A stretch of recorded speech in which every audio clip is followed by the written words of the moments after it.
Começa agora, Jornal da Terra. Jornal da Terra. A página oeste da nossa grande São Paulo. Jornal da Terra. Está no ar, o Jornal da Nossa Terra.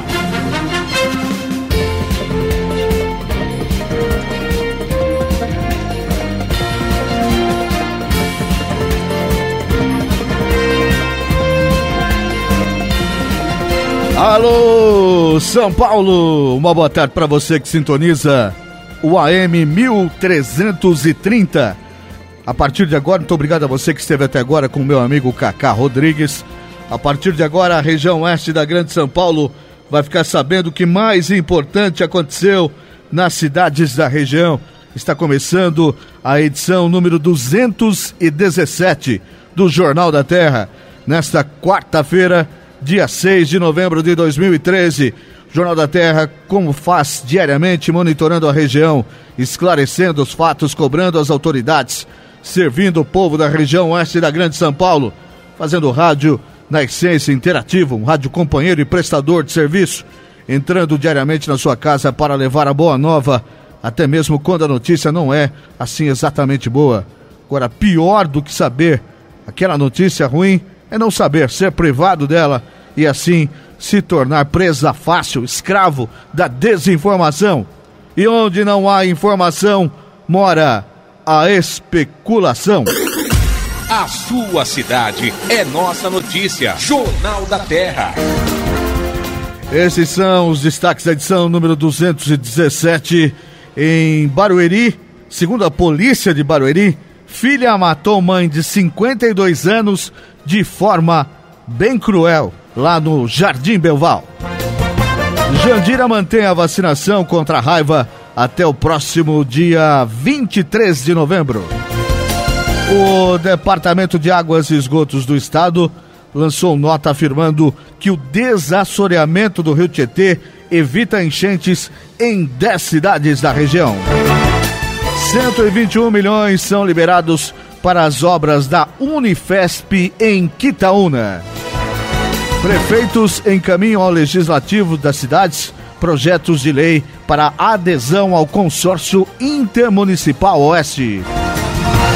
Confirmadas 6 candidaturas para prefeito de Santana de Parnaíba. Em Osasco, Expo Fito 2013 apresenta projetos interdisciplinares de alunos da instituição. Secretaria de Meio Ambiente de Barueri alerta para a temporada de animais silvestres na região. Sexta-feira tem música no Museu de Barueri. Jornal da Terra. A apresentação, Rodrigo Lobo. São 5h02, esse é o Jornal da Terra, um jornal falado para ser ouvido, onde sua cidade é nossa notícia. Quarta-feira, tempo lá fora tá bizonho, Castelo Branco tá parada e esse apresentador tá letárgico. Então, o cérebro do cara tá lento hoje, né? Tem muito talento hoje. Não engrenou a coisa hoje. Um dia... Será que é a idade isso, Jefferson Mira? Um dia a garganta que fica inflamada, aí quando você acha que melhorou, tosse que nem um... só o pó, cara, viu? Aí veio aqui pra contar, pra fofocar as principais notícias do dia aqui hoje, porque se dependesse da minha grande e estimável vontade, sinceramente, hoje eu não sairia de casa. Sabe aqueles dias? Aqueles dias em que horas dizem nada? Enfim. Mas estamos aqui. Vamos lá para a edição número 217 aqui do Jornal da Terra. O Dia Nacional do Riso. Hoje tá difícil de rir, né? Hoje tá difícil de rir. Na verdade, eu sou do tipo que em dias assim eu rio mais ainda, né? Eu saio um pouquinho fora de mim assim e falo, olha... Quem foi você e onde está você hoje? Quem você já foi e como você está? Hoje também é Dia Nacional do Amigo da Marinha. Neste 6 de novembro, entre os aniversariantes famosos, temos a belíssima Daniela Sicarelli. Belíssima, né? Aquela que fica... Todo mundo, quando eu falo o nome da Daniela Sicarelli, a mineira Daniela Sicarelli, lembrou daquela cena na praia já, né? Todo mundo, né? O que é uma imagem... Tempos de YouTube não tem jeito, né? Os negros filmam, botam lá, ela foi pra justiça, tirou, mas a imagem ficou na cabeça. Foi flagrada dando uma namoradinha, digamos assim, debaixo d'água na praia. Vê se pode um negócio desse. Quem também faz aniversário é a atriz Leona Cavalli, que interpreta a doutora Glauce nessa novela Amor à Vida, cuja abertura não aguento mais ouvir o Daniel gritando nessa abertura mais. Enfim, doutora Glauce é uma médica, vai ser difícil lembrar, mas eu sei quem é. Tem umas histórias muito engraçadas dela para contar aqui, mas é imprópria pro horário, tá? Vou contar pros amigos aqui depois. Também é aniversário da Milena Ceribelli. Você deve lembrar do Esporte Espetacular, Globo Esporte, da Rede Globo. Aí perdeu um pouco de status e foi lá pra Record, onde está há alguns anos, né? Tá no Esporte Fantástico, muito boa ela. Eu, na verdade, me lembro da Milena Ceribelli fazendo FM ainda. Ela é oriunda do FM do Rio de Janeiro, naquelas locutoras cariocas lá. Então, essas figuras fizeram aniversário. Agora, as cidades do interior de São Paulo que estão fazendo aniversário nesse 5 de novembro: Espírito Santo do Turvo, Guatapará. Essa, você conhece? Que região que é? Ah, é? Região de Ribeirão Preto? Pilar do Sul, aqui no sul do estado. Recebemos sempre e-mail aqui, Pilar do Sul. Rosana. E também Itapetininga, que é próximo, inclusive, de Pilar do Sul. E a Itapetininga, como eu tenho parte da minha família lá em Itapetininga, quero aproveitar aqui e contar um pouquinho de história, render minha homenagem. Aliás, papai era de lá. Meu irmão deve estar ouvindo agora o rádio agora. Muito bem, senhor Rodrigues. Nasceu lá. Quando veio para Itapevi, aos 14 anos de idade, ninguém chamava ele pelo nome, não. Era o Itapê. Ô Itapê, vem aqui, Itapê. Você imagina como era o sotaque do nego, né? Porque tem uma briga ali naquela região para ver quem fala mais o R mais torto, né? Mais porta aberta, né? E eu passei um tempo ali em Tatuí, e os caras de Tatuí, a turma de Tatuí diz que é em Itapê, que se fala o R mais torto. E em Itapê se fala o contrário, né? Itapetininga, os tatuianos não gostam muito disso aqui, mas é sede de uma região inteira ali, né? É óbvio que quem é de Tatuí vai dizer que Tatuí é sede, né? Que Itapê é a cidade satélite de Tatuí. A exemplo de muitas cidades do interior de São Paulo, Itapetininga também se desenvolveu, aquela região, principalmente ali de Sorocaba, que na verdade é a grande cidade da região, né? A minha, Sorocaba, não é porque eu nasci lá, mas é porque é a grande cidade da região. Toda aquela região se desenvolveu na esteira do tropeirismo. O local ali é ponto de tropeiros que montavam uns ranchos, arraiais, para fazerem passagem em direção ao sul do país. O primeiro núcleo de tropeiros da região de Itapetininga surgiu em 1724, quando descobriu-se que o pasto do local era abundante, a terra fértil para o plantio. A esses fatores somou-se a distância da vila de Sorocaba, 12 léguas. Eu não tenho a menor ideia de quantas são 12 léguas, né? Mas enfim, a vila de Nossa Senhora dos Prazeres de Itapetininga foi oficialmente criada no 5 de novembro de 1770, quando foi celebrada uma missa solene pelo vigário da nova paróquia, o Padre Inácio de Araújo Ferreira, que hoje é nome de praça lá. Quer dizer, eu não sei, imagino que seja, né? É o mínimo, né? O padre fundador da cidade tem que levar o nome de praça. Eu acho que quando eu morrer, mereço uma praça no Itapevi ou Sorocaba. Você me protege, tá? Por favor, entra com esse pedido lá em Itapevi, lá, por favor. A Vila de Nossa Senhora dos Prazeres de Itapetininga foi oficialmente então fundada em 1770, no 5 de novembro. E claro, sua padroeira é Nossa Senhora dos Prazeres. E aí você me pergunta, o que significa Itapetininga, né? Vem lá do Tupi e quer dizer, os filologistas pelo menos tentam traduzir como a laje seca ou enxuta, sendo Itapê uma contração de Itapebe, que é pedra chata, rasa ou plana, e Tininga, seco, seca ou enxuta.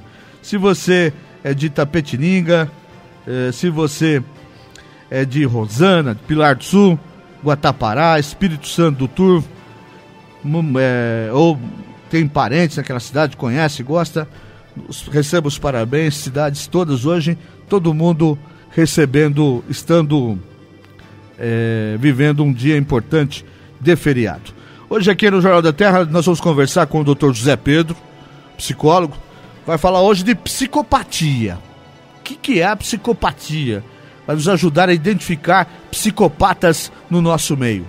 Vamos conversar também com Gustavo Boitron, comentarista de política. Vem falar do cenário político de Santana de Parnaíba. Antes de começar esse papo com os nossos amigos, fazer nosso primeiro giro de notícias, primeiro passeio pelas cidades da região, aqui no Jornal da Terra, 5:10.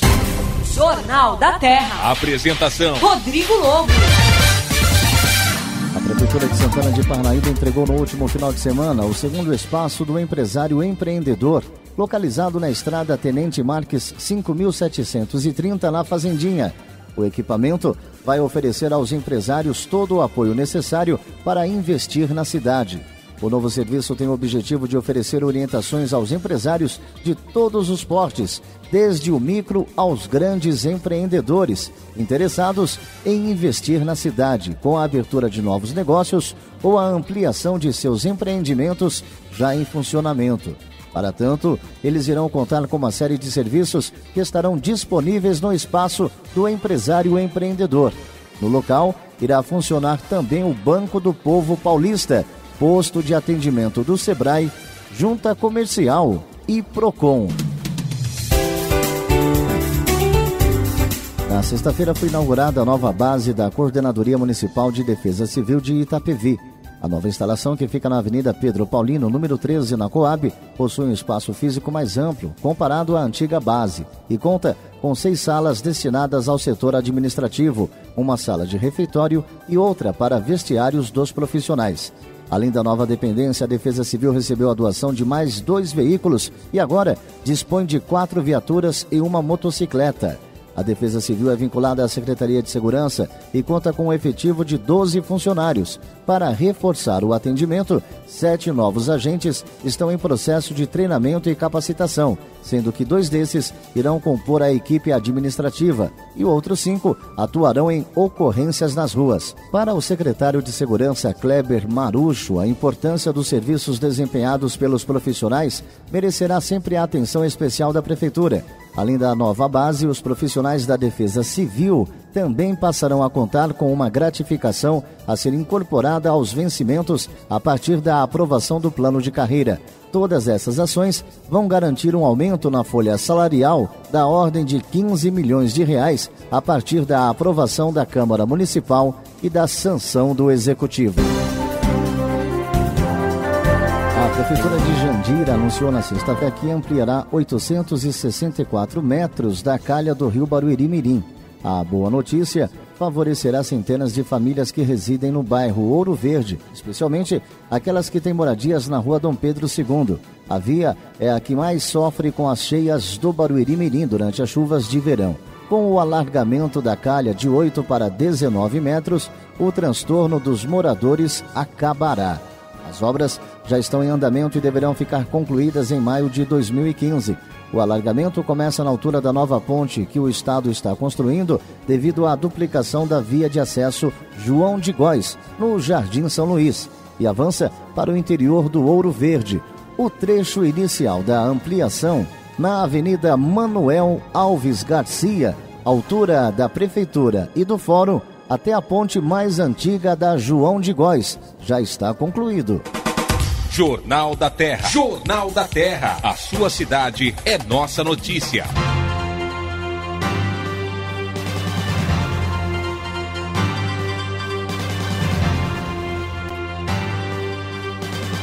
São 5h14, esse é o Jornal da Terra, onde sua cidade é nossa notícia. E daqui a pouco vamos manter contato com o Gustavo Buitron, que não conseguiu chegar aqui à rádio hoje, mas quem conseguiu. O trânsito está terrível lá na Castelo Branco, e é normal assim mesmo, reflexo aí das marginais. Mas quem conseguiu foi o doutor Zé Pedro. Boa tarde, doutor, seja bem-vindo aqui ao Jornal da Terra. Boa tarde para vocês, punk, boa tarde para todos os ouvintes, é um prazer estar aqui novamente. Quanto tempo levou de Itapevi para cá? Na verdade eu vim de Tamboré. Eu levei 25 minutos fazendo aqueles cortes de caminho. Dando uma... Mas a Castelo Branco tá bem ruim. Ela não está parada, está engessada. Esses dias todos, né, Jefferson? De segunda para cá, todos os dias. Esse tempo também colabora para isso. Kátia, minha amiga, vou falar com você daqui a pouco, tá? Estou no ar agora. Acho que eu vou avisá-la aqui, porque senão ela vai continuar, tadinha, ligando. Catita, estou no ar agora. Daqui a pouco eu ligo para você, tá bom? E deixa eu conversar aqui com o doutor Zé Pedro. Posso? Então tá bom. E, doutor, como é que foi a semana? Gostou da repercussão da primeira vinda aqui no programa? Gostei. Foi até interessante, porque eu não... Tá mais calmo hoje, tô vendo, tá mais tranquilão. Tô mais acostumado e tal, né? Foi interessante porque eu nem comentei com muitas pessoas que eu viria pra cá. E aí, no outro dia, o pessoal do trabalho começou a falar, pô, fala na rádio, não avisa ninguém, sei o quê, né? Então a repercussão foi muito boa. Não, que legal. E eu costumo dizer que, assim, eu tenho uma paixão... muito grande pelo rádio, apesar de os últimos anos aí ter me dedicado a outros veículos, mas o rádio teve sempre, uma paixão desde de garoto mesmo, né? Desde que eu conheci uma emissora de rádio, e aqui com toda tranquilidade vou falar que foi até numa rádio concorrente aqui da região, aqui a rádio do Rossi, que chamava Difusora Oeste na época, primeira vez que eu, acho que naquele ano inaugurava a rádio lá em 1981, alguma coisa assim. Eu entrei no estúdio e era ali, inclusive, na José Cianciarulo, onde tinha o Jumbo, lembra? Tinha o Jumbo aqui no centro de Osasco? Lembro. Então, isso, naquela ruazinha ali. E eu fui conhecer o estúdio, tudo novinho. E, aliás, vou aproveitar aqui até a ocasião para mandar um abraço para uma figura que eu pretendo um dia ainda reencontrar, porque essa figura nem sabe que ele tem culpa por eu fazer rádio há tanto tempo, inclusive não é hoje, né, mas há tanto tempo. Aquela dupla Joaquim e Manuel, que é de Osasco. Eles tinham um programa, acho que diário, na rádio do Rossi, e de domingo eu fui lá com um trio de Itapevi, chamava Os Filhos de Itapevi. Nós tínhamos lá um cantor, talvez vocês vão se lembrar, que era Marião, o nome dele. Ele era, isso, grandão, ele era o cover do Sérgio Reis, né? Você lembra disso, Zé? Chegou a lembrar ou não? Esse cantor eu não então, não conheço. E formava um trio com mais um sanfoneiro e um outro rapaz que eu infelizmente não vou lembrar o nome, mas o Marião é eletricista, e eu trabalhava na loja do Arara, lá em Itapevi, desde os 14 anos, 13 anos já trabalhava. E aí um dia ele falou, vou lá na rádio, você quer ir e tal? Mas era tipo, muito cedo. Acho que ele passava lá 5 da manhã em casa, alguma coisa, e eu fui. E aí acabei entrando no estúdio de rádio, acabei me apaixonando por esse negócio. E eu não sei se os amigos aqui lembram, mas na adolescência eu era muito gago, inclusive. E me lembro que um tempo depois eu fui comentar em sala de aula que eu queria ser locutor de rádio, aí foi aquela piada interna, né? Tipo, o que você quer? Sabe aquela história? Levanta e diz faz uma redação do que você quer ser quando vai crescer. E eu inventei, né? Inebriado por aquela história de ter conhecido um estúdio de rádio. Eu falei, eu quero ser locutor de rádio. Aí a sala veio abaixo, muitas bolinhas de papel voaram na minha cabeça, e eu enfiei o rosto entre as mãos, comecei a chorar, chorão que era. Mas enfim, ali nasceu essa paixão, que evidentemente só fui trabalhar em rádio mesmo, efetivamente, com 17 anos, 17 para 18 anos. Mas Começou aqui numa emissora de Osasco. Já contei essa história para o Rossi, que achou muito, muito engraçado, mas eu tenho muita vontade de um dia ainda reencontrar o Joaquim, da dupla Joaquim e Manuel, porque, na verdade, essa vontade de fazer rádio começou num programa de rádio dele. Eu sei que aquele Manuel, que era o parceiro dele da época, ele faleceu, que eu não me lembro o nome. Mas o Joaquim está por aí, está com saúde, uma hora dessa ainda quero encontrá-lo, ainda não tive a oportunidade. Então aproveitei essa ocasião para aguentar isso daí. Mas o rádio tem essa facilidade, doutor, das pessoas, hoje até com os dispositivos móveis, mas o rádio, eu diria que não depende disso. A nossa amiga que está ouvindo agora, de repente está fazendo lá a comida, já o jantar, está cuidando do filho, não fica preso, ele ouve o rádio e faz outras coisas. Enquanto a televisão te prende, você não pode fazer outras coisas vendo televisão. É verdade. Então o rádio atinge muita gente, e a despeito de ter a televisão ter muito charme, os novos profissionais, essencialmente do jornalismo, acabam buscando mais fazer televisão, mas eu tenho essa paixão muito grande pelo rádio. Eu acho ele nunca vai perder a sua importância. Com certeza não. É o meio mais democrático de comunicação. No carro você ouve, né? Você se informa, fica sabendo de tudo numa velocidade muito grande, e uma velocidade que só o rádio tem. A televisão, por mais que a tecnologia tenha avançado, para você montar uma estrutura para fazer um flash ao vivo da televisão, você precisa de muita gente e de muito investimento, de muito equipamento. O rádio não. Você vai lá com um simples telefone celular hoje, né? Enfim, entra lá e conta a notícia, diz o que está acontecendo. E se o repórter for bom, e o rádio nos dá essa coisa do improviso, você coloca para o ouvinte um cenário que ele chega a enxergar o que está acontecendo lá. É basicamente o que acontece com o locutor de esporte, de futebol. Né? Verdade. Muitas vezes você visualiza o que está acontecendo em campo através do que ele diz ali. Então e o rádio tem uma outra magia muito importante, porque ele conta. O ouvinte não é uma parte estática, ele é parte de tudo. Então você que está ouvindo agora, você imagina essa cena, como está aqui o doutor Zé Pedro, aí ele vai começar a contar como a gente pode identificar a figura dos psicopatas, que é o tema que ele vai abordar aqui hoje. O Jefferson, então, como será esse estúdio e tal, assim como um repórter que vai narrar um incêndio, um acidente, ele conta lá e você visualiza a cena. Muito parecido como ler um livro. O livro também depende de você, da sua imaginação, do lúdico, para que aquilo se complete. E o rádio depende disso. É evidente, né, que segundo o Emílio, com quem eu trabalhei um bom tempo na Jovem Pan, nós está no rádio porque nós é feio, né? Se fosse bonito, nós está na televisão, né?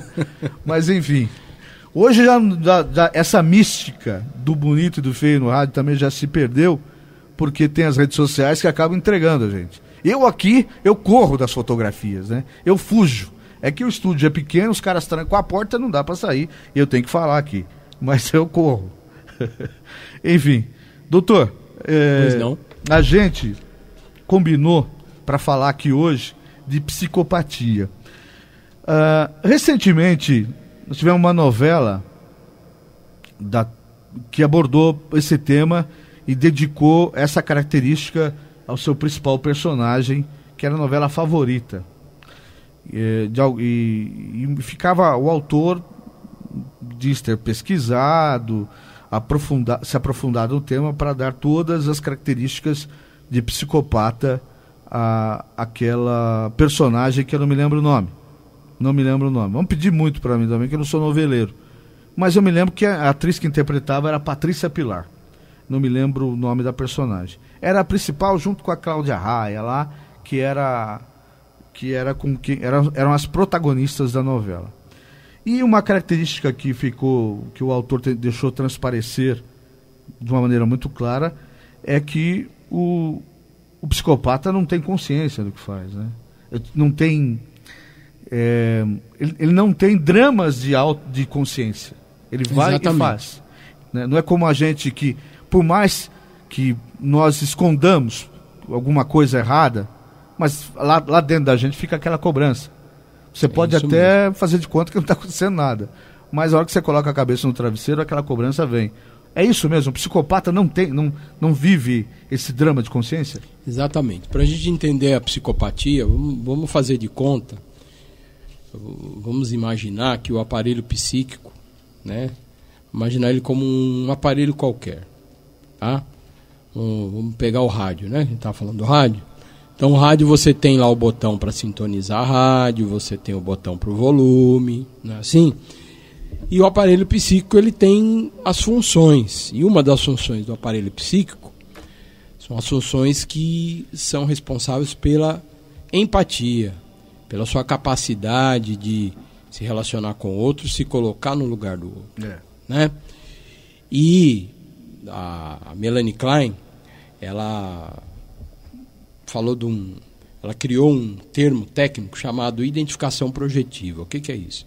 A capacidade de eu me colocar no lugar do outro e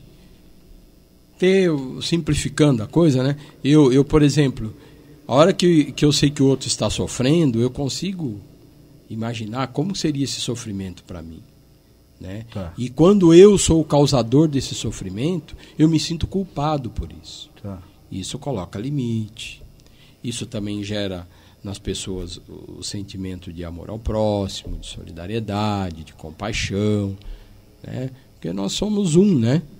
O ser humano, e se a gente for pensar em termos coletivos, nós somos um. Aquilo que eu faço para você aqui, de uma forma ou de outra, vai voltar para mim, né? E o psicopata ele não tem esse mecanismo. Ou quando tem, está muito defeituoso, né? Então é isso mesmo. Ele não tem drama de consciência. O que importa para o psicopata são os interesses dele. Às vezes ele pode fingir. Uma característica muito forte no psicopata, primeiro, é a inteligência. Tá. Segundo, a capacidade de dissimular. Ele finge muito bem. Ele pode chegar na sua frente, chorar, te convencer de que realmente ele está assim, muito penalizado com a sua situação e tal, mas ele está fazendo aquilo simplesmente para alcançar os objetivos dele. Nessa novela favorita, a gente vai ver muitas cenas que mostram bem isso, né? Você acha que esse autor, né, abordou bem o tema? Abordou. Eu não me lembro muitos detalhes da novela, que faz um pouco de tempo, mas abordou. E a gente vê outros... Em outras novelas sempre aparece a figura. É que essa era a personagem principal e ele tinha explicitado a vontade de discutir o tema mesmo. Exatamente. Mas a gente vê nessa novela atual a figura lá do Félix. O Félix. Ele é assim, ele tem características de um psicopata, né? Porque em raras situações ele tem drama de consciência, né? E o importante para ele é conseguir aquilo que ele quer. O objetivo dele. Agora, a gente chama a psicopatia de uma doença. Sim. E ela não tem cura ou tem cura? Olha só. Tem cura sim, só que é muito complicado, né? Primeiro, vamos lá. Primeiro, a pessoa tem que chegar com... Ela pode chegar a ter consciência, porque entra num terreno onde é muito tênue isso para um psicopata. Mas que ela é um psicopata... se eu chegar à conclusão que eu sou um psicopata e buscar os cuidados de um psiquiatra, eu posso atenuar essa minha deficiência para ter uma vida minimamente saudável em relação aos outros, né? Porque, pelo que você disse, o psicopata ele não tem esse problema de dramas de consciência, mas ele prejudica as pessoas, então ele é nocivo à sociedade, é nocivo a quem convive com ele. Então, para minimizar isso, ou quem é psicopata nem teria essa reflexão que eu tenho aqui, ou fingiria somente ter essa reflexão. Eu acho que para a gente chegar nesse raciocínio aí, a gente chegar à resposta, vamos entender primeiro a origem, né? Quais são as origens da psicopatia? A psicopatia ela pode ter uma origem biológica e pode ter uma origem sociológica, né? Então, tem pessoas que têm problemas neuronais. Sim, as pessoas podem nascer psicopata? Pode. Agora, muitos estudos apontam o seguinte: como que a pessoa se torna um psicopata? Normalmente a junção das duas coisas. Então, a pessoa já nasce lá com uma predisposição.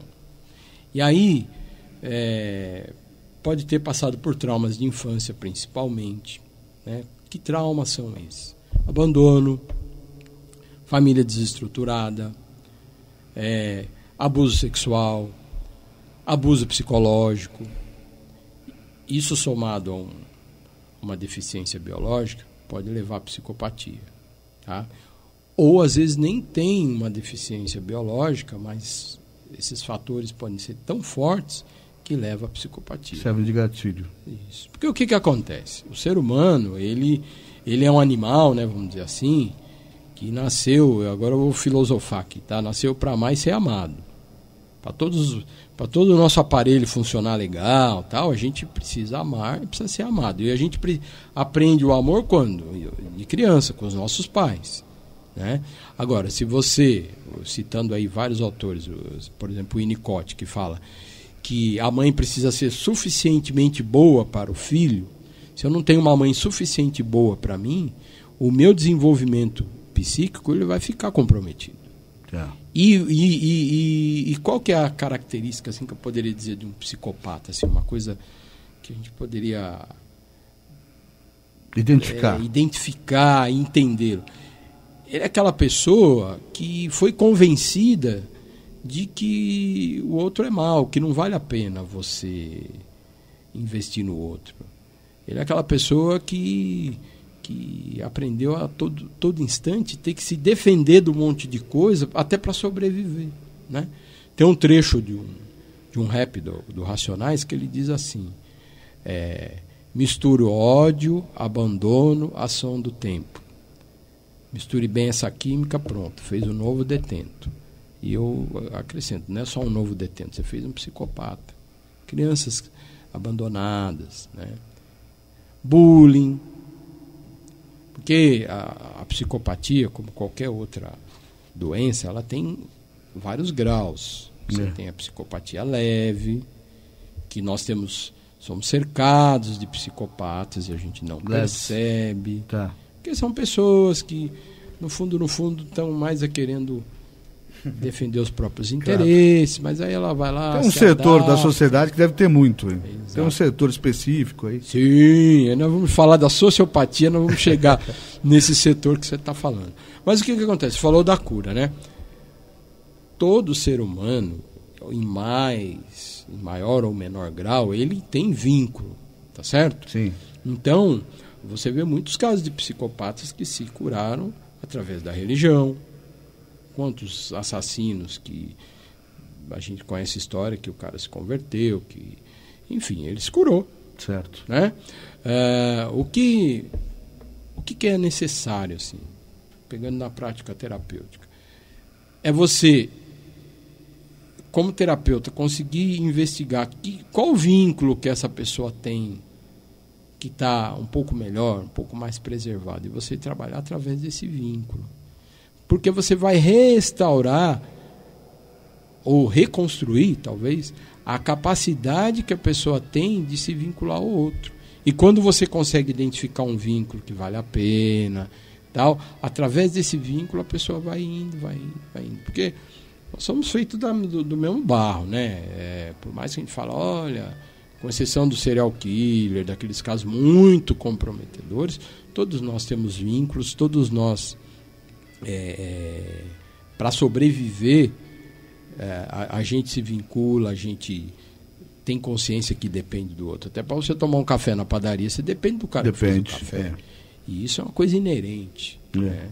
Então, pegando assim, de um grau médio para um grau leve, eu acredito que é possível sim. Dá muito trabalho. Né? Por isso que eu acredito muito em todos os aspectos da saúde, seja física, seja psíquica, eu acho muito importante a prevenção. né?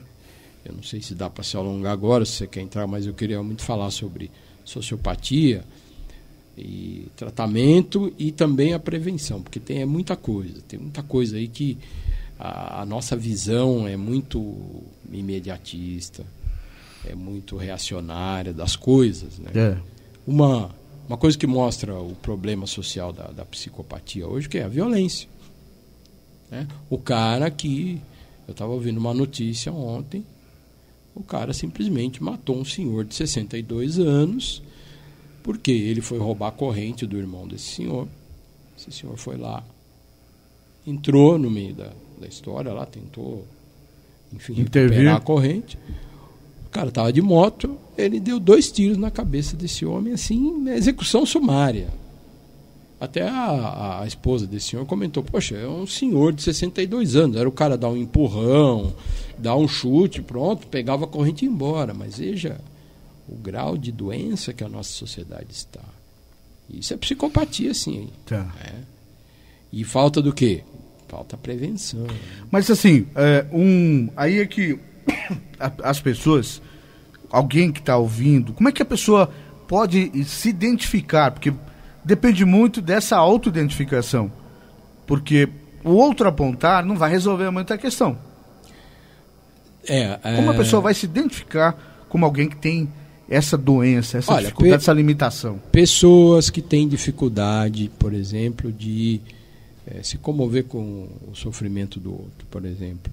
Pessoas que têm dificuldade de se colocar no lugar do outro. Pessoas que são muito dissimuladas e colocam seus interesses acima de qualquer coisa, né? Observar muito as crianças. Sabe aquelas crianças maldosas? Maldosas mesmo? É importante observar isso. Tá. Né? Então as manifestações já vêm desde o período da infância? Sim, você pode identificar. Pessoa que se isola, crianças que se isolam demais, crianças muito violentas, crianças que são muito dissimuladas, já pode ser um sinal. Não estou dizendo que toda criança que é má é psicopata, não é isso, mas a gente vai observando, né? E também, na minha opinião, como terapeuta, criança nasce perfeito. É só associar uma coisa a outra. Tá, se essa criança se isola, se ela tem um comportamento antissocial, observa como é que está o ambiente que essa criança está vivendo. Tá, o meio. Como é que está o meio dessa criança? Você que é pai, que é mãe, se o seu filho de repente mudou de comportamento e ele é cuidado por outros, quem são essas pessoas que estão cuidando do seu filho? Pois é.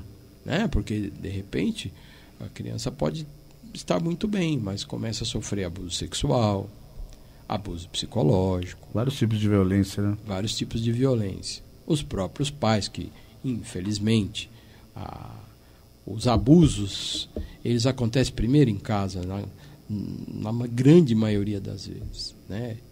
São os próprios parentes que abusam da criança. Vê o caso aí da Xuxa, outros casos clássicos. Uhum. Né? Isso pode contribuir com uma psicopatia.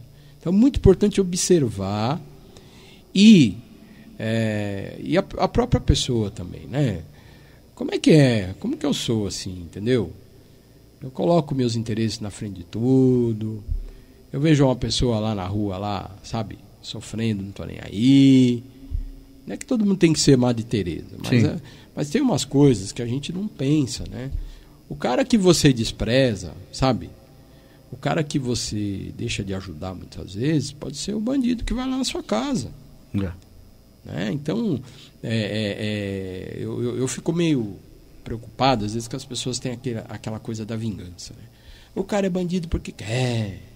O cara entrou lá na escola, matou mais de 20 amiguinhos porque quer. Não, levanta um pouquinho a história, você vai ver que tem motivo. Nada acontece por acaso. Pode ser um motivo biológico? Pode sim. Também, né? Também. Mas você vai ver que... A maioria é a interação do meio mesmo. A maioria é a interação do meio. A maioria. Mas também não necessariamente ligado, por exemplo, a privações, a pobreza, essas coisas não, né? Não, porque... Acho que tem uma entrevista muito interessante na Veja dessa semana relacionada a esse tema, que eu esqueci eu não me lembro agora o especialista, que falava que a gente precisa virar essa página, dizer que que o bandido nasce a partir de uma questão social, de uma limitação. Não, se fosse assim, os bairros mais pobres só teria bandido. Exato. É bem ao contrário, né? E é só a gente pegar o caso da von Richthofen. Isso. Né? É verdade que no nosso bairro lá morreu muito, né, Zé? Infelizmente. Morreram muitos lá. Gente que jogava bola com a gente, muitos já... E sem direito a virar nome de rua ainda, né? Exatamente.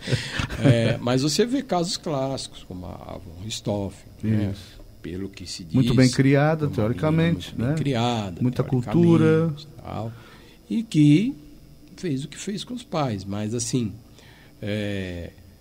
Ela é uma psicopata? Sim.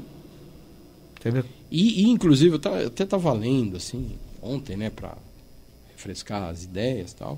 E numa das coisas que eu li estava dizendo assim, inclusive o psicopata quando vai para a cadeia, ele normalmente a pena dele é reduzida porque ele tem bom comportamento e tal. É o caso dela. Ela dá aula de inglês na cadeia. Ela agora parece que se meteu lá com religião e tal. Eu não estou dizendo que ela não pode ter se recuperado, claro, porque eu não fui lá, não coisa, mas assim, a gente olha a tendência, a gente requer um comportamento, a gente vê como que é isso. Aí entra naquilo que eu falei, capacidade de dissimular. Igual aconteceu um outro caso que foi muito triste, né? De um psicopata que ele foi preso no manicômio, né? E os psicólogos, aí sem querer puxar a sardinha, mas foi o que aconteceu, identificaram que era uma pessoa que não tinha condições de sair, né, da prisão, enfim, e teve um laudo, parece que psiquiátrico, que dizia o contrário. Esse homem foi solto, e a primeira coisa que ele fez foi atacar 2 adolescentes aí na região do Pico do Jaraguá, isso faz alguns anos já, certo, e matou. E ele mesmo confessou. Isso já é um caso de psicopatia grave, né? Serial killer, coisa assim, que é aquilo que eu falei do aparelho lá que está com defeito, o botão dessa pessoa aí de se colocar no lugar do outro tal, está praticamente deteriorado. Outra coisa que gera psicopatia também são as drogas, né?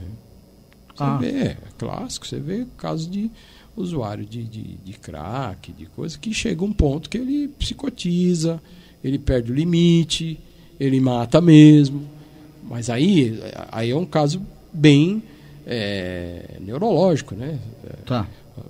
É uma cebola que você vai tirando um monte de camada. Aqueles filtros que você tem, aqueles limites, você vai perdendo, porque seu cérebro vai virar tua cabeça vai virar um oco, né? Você vai ficar sem cérebro. Sem dúvida. 5h42, hoje estamos aqui conversando com o Dr. José Pedro, falando de psicopatia. Vou fazer um giro de notícias pela região, doutor, e aí depois eu queria que o senhor identificasse algumas figuras de histórias que a gente ouve no cotidiano e também ao longo da história, se fosse possível, para dizer, esses aí têm características muito fortes de psicopatia. Acabou de dizer Rosane, o prenome dela, né? Rosane Richthofen, que teve aquele caso terrível lá, de matar os pais, e que é um caso clássico, na sua opinião. De repente falar de outros e também irmos também para o campo da prevenção, que eu sei que o doutor tem um trabalho bem sério a esse respeito, uma preocupação muito grande em relação a isso. Falar de como as pessoas podem se prevenir não sendo psicopata, mas também se prevenir identificando em si próprio algumas características que podem... uma última pergunta para a gente ir para o giro. Esses graus de psicopatia, eles podem evoluir com o passar do tempo? Com certeza. Pode ser... Pode. Né? Então, ou seja, se a pessoa se auto-identificar como um potencial psicopata ou tendo sintomas de psicopatia, é aconselhável que ela tem condições de repente, não avançar esse grau, né? Sim. São 5h44, esse é o Jornal da Terra, onde sua cidade é nossa notícia. Os assuntos da nossa gente, no Jornal da Terra. No próximo dia 12 de novembro, terça-feira, o Conselho Municipal dos Direitos da Criança e do Adolescente de Osasco promoverá o 2º Fórum de Alienação Parental, que servirá para discutir os sentimentos de vingança que a separação conjugal gera em um dos pais, o que geralmente leva a uma tendência destrutiva e desmoralizadora com relação ao ex-cônjuge, consequentemente atingindo os filhos. Isso é tecnicamente a síndrome da alienação parental. Com uma série de painéis, os organizadores do 2º Fórum pretendem atender demandas que vão desde questões jurídicas até psicológicas sobre o tema, com a participação de profissionais do direito familiar e da psicologia infantil e familiar. O evento ocorrerá no Centro de Formação dos Professores de Osasco, que fica na Avenida Marechal Rondon, número 263, Centro de Osasco. As inscrições devem ser feitas antecipadamente pelos telefones 3683-2322 ou 3656-3440. Nesta sexta-feira, dia 8, Barueri tem mais uma edição do programa Música no Museu a partir das 7h. O evento é um encontro marcado com a história da cidade, cantada e contada pelo músico Zé Maloca e seus convidados. O programa Música no Museu foi feito para quem aprecia música de qualidade em um ambiente cercado pela natureza e pela história da cidade. Afinal, antes de ter início o show, quem estiver por lá pode visitar o museu e conhecer um pouco mais sobre a cidade. No local há fotos, equipamentos e documentos retratando o surgimento e o desenvolvimento de Barueri. A entrada no programa Música no Museu é gratuita, é só aparecer por lá e se divertir. O Museu de Barueri fica na Avenida Henrique Gonçalves Batista, número 359, no Jardim Belval, a 200 metros da estação Jardim Belval da CPTM.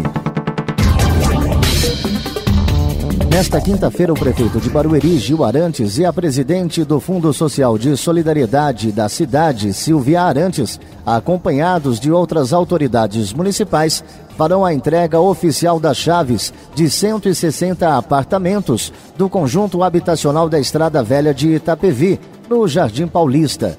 Do total geral, serão entregues 80 unidades habitacionais em cada período do dia, para famílias já selecionadas pela gestão anterior. Os novos apartamentos estão distribuídos em prédios de 5 pavimentos, 4 por andar, com 50 metros quadrados de área útil cada unidade, contendo 2 dormitórios, sala com varanda, cozinha, banheiro, área de serviço e estacionamento externo. São imóveis que começaram a ser construídos na gestão passada, que não ficaram prontos e foram concluídos pela atual administração. A cerimônia de entrega acontece no Paço Municipal, na Rua Professor João da Mata e Luz, número 84, no centro de Barueri. A sua cidade é nossa notícia. Jornal da Terra. São 5h47, esse é o Jornal da Terra, onde sua cidade é nossa notícia. Hoje estamos aqui com o Dr. José Pedro, psicólogo, que está falando aqui da sua coluna. Semana que vem, prometo, doutor, já disponibilizar uma vinheta para esse quadro, Grilo na Cuca. Mas antes de voltar ao tema aqui, falar de psicopatia aqui com o doutor, vou falar aqui rapidamente com o meu amigo Gustavo Buitron,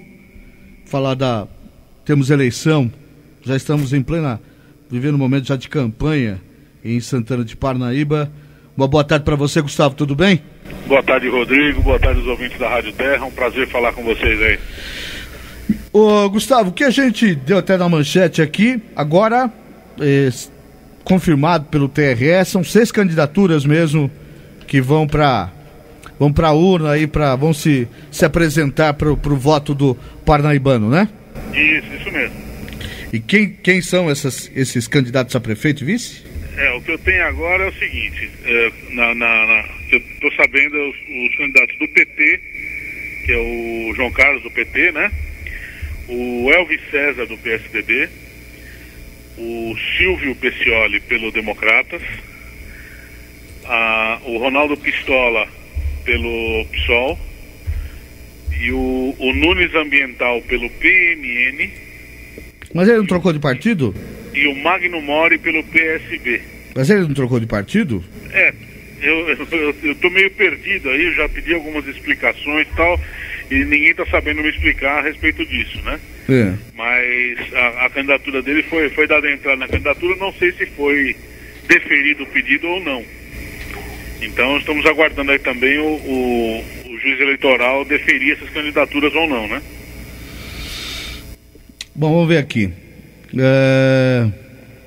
Estão deferidas as candidaturas de Elvis César, do PSDB, e Oswaldo Borelli, que é o vice dele.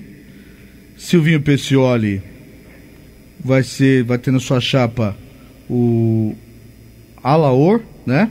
É isso? Olair, desculpa. O Magno Mori é com o Marcelo Donizete. Certo, do PSB. Isso. E o Nunes Ambiental, se não me engano, eu esqueci o nome agora, ele é o Fernandes, eu não esqueci o primeiro nome dele agora. Tá, e o João Carlos do PT. João Carlos do PT. Eu não sei quem é o vice do João Carlos. Além do Ronaldo Almança, do PSOL. Isso, que é o conhecido como Ronaldo Pistola, que foi candidato a vereador, inclusive, na eleição passada. Bom, essas candidaturas foram confirmadas. É estranho mesmo ver aqui confirmada a candidatura do Nunes Ambiental, visto que ele trocou de partido, né?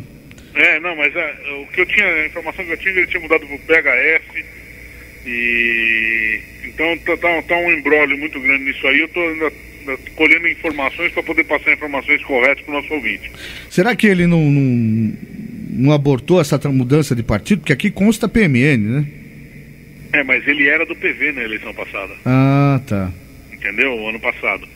Agora, não sei, tinham dito que ele tinha mudado para o PHS, o que provavelmente não se confirmou. Ele deve estar no PMN realmente, né? Certo. E aí ele tem tempo hábil, se ele realmente mudou para o PMN no ano passado, ele tem o tempo hábil para se candidatar, que já fez um ano. Bom, na cidade você já vê campanha aberta, já temos... Ainda não, nós já estamos em campanha aberta, mas mais por redes sociais, etc. Você não vê cartazes na rua, você não vê carros adesivados ainda, tá muito pouca coisa. Inclusive até terça-feira dessa semana, que foi ontem, o PSDB ainda não tinha registrado a candidatura do Elvis César. Isso. Então, agora está saindo, ela foi registrada, não sei ainda se foi deferido. Registrado já foi, né? A deferição pode até se estender, infelizmente, pro eleitor de Santana de Parnaíba, ela pode se estender esse período de deferimento, durante todo o mês, até poucos dias antes Exatamente. Da eleição. Porque eles fazem se for no caso do indeferimento de qualquer tipo de candidatura, ela é indeferida e depois entra com recurso, etc e tal, né? Bom, mas resumindo, o Buitron, nós vamos ter efetivamente um embate, de um lado Elvis César, o prefeito interino, e o ex-prefeito Silvinho Peccioli. É isso mesmo, né? O restante aí tá para ajudar a puxar a cordinha, né? A candidatura do Elvis César, ela foi confirmada junto com o Borelli. Porém, houve uma coisa até diferente na convenção do partido do PSDB, onde os convencionais lá assinaram para que fosse escolhido o candidato naquele dia, a prefeito e vice, e já autorizando o partido a mudar os candidatos no caso de impugnação da candidatura. Entendi. Então, eles já estão autorizados a isso. Entendi. Tá? E outra coisa que eu fiquei sabendo é que existe um acórdão de jurisprudência onde não poderia ser candidato o prefeito Elvis César, em virtude dele ser filho do Marmo César, que foi impugnado na eleição passada e foi o causador da anulação do pleito. Então, mas já tem uma jurisprudência a respeito disso, não sei se vão entrar, o que vai acontecer, mas provavelmente, você sabe como é que é, eles vão botar tudo na justiça, né? Eu acho que isso está superado já. Ô Gustavo, a gente está com um tempo curto mesmo, mas eu preciso do amigo aqui para dedicar um programa aqui para falar mais a respeito da... Com certeza, é que hoje eu tive um problema aí com o meu carro, fiquei a pé. Compreensível. Vou voltar a ligação contigo. Tá, combinado essa semana ainda de a gente fazer alguma coisa nas ruas da cidade aí de Santana de Parnaíba para colocar no ar aqui no programa, tá bom? Com certeza, é isso aí. Um abraço, meu amigo, fica com Deus. Grande prazer falar com vocês aí, um abração, fica com Deus. Um abraço, esse foi o Gustavo Boitron, comentarista de política aqui de Santana de Parnaíba, aqui no Jornal da Terra. Doutor, nós falávamos antes, embora o nosso tempo seja pequeno, mas falávamos antes de ir pro Giro de Notícias, e antes de falar com o Gustavo, falávamos de se identificar figuras em casos conhecidos que são notórios psicopatas. Poderia dizer mais algum? Falou-se do caso Richthofen, mas teria outros casos aí na ponta da língua para falar? Sim, vamos ver ao longo da história. Nero, Hitler, que são assim pessoas notórios, bem conhecidas, que a gente já classifica como sociopatas. Muitos políticos brasileiros, né? Eu até uma vez eu escutei uma frase que eu achei muito pertinente, que diz assim: o pior tipo de psicopata é o sociopata, porque ele não tem cara, né? Então você vê muitos sociopatas na nossa sociedade desviando verba, deixando pessoas sem remédio, crianças sem escola e assim por diante. Sem nenhum sentimento de culpa. Sem nenhum sentimento de culpa, e o pior, achando que é isso mesmo, né? A gente tem até um grau de sociopatia coletiva, né? Quando a gente tem umas frases assim que me assustam, né? Rouba mais faz, estupra mais não mata. Uhum. Quer dizer, isso denota aí uma característica coletiva de sociopatia, né? Porque se eu acho que eu posso fazer o que eu quiser, né? E o outro... Não me importando com o outro? Complicado, né? Só que a gente esquece que o outro muitas vezes somos nós, né? Bom, doutor, a gente... Agora faltam, na verdade, 2 minutos para a gente encerrar o programa. Mas eu queria deixar aqui algumas maneiras das pessoas que se interessam pelo tema. O doutor tem um blog, né, que disserta sobre vários temas sobre a questão da mente. Isso. Qual é o endereço mesmo? É jppsicólogo.wordpress.com. Tá. Esse é o blog. Tá. jppsicólogo.wordpress.com. E tem também o meu e-mail, né? josepedro@bol.com.br.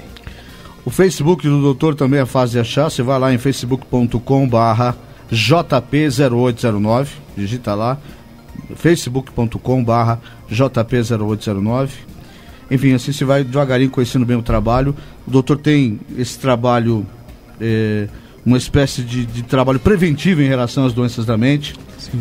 E eu queria, ainda na sexta-feira, doutor, queria gravar alguma coisa, mesmo que seja por telefone, se não der para o doutor vir aqui, para a gente seguir falando da psicopatia e de que forma que as pessoas podem se prevenir dentro desse projeto até que você desenvolve para que as pessoas se comprometam com a própria saúde mental, né? Sim. Prevenindo. Eu acho interessante porque é um tema que rende bastante, né?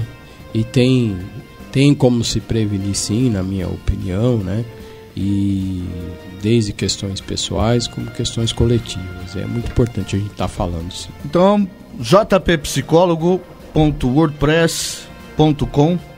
Esse é o blog do doutor, dá uma visitada lá, tem muita coisa legal. Doutor, mais uma vez, muito obrigado. Eu que agradeço vocês por essa oportunidade. Quarta-feira que vem, podemos... Quarta-feira que vem estaremos aqui. Com um novo tema. E a gente faz uma entrevista, se você quiser, tá bom, falar mais do tema. Então tá bom.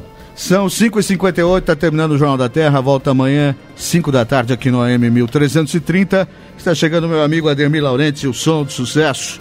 Um abraço, paz e bem, não esqueça, onde não há informação, mora a especulação. Termina aqui Jornal da Terra. Jornal da Terra. A página oeste da nossa grande São Paulo. Jornal da Terra. De volta amanhã, 5 da tarde.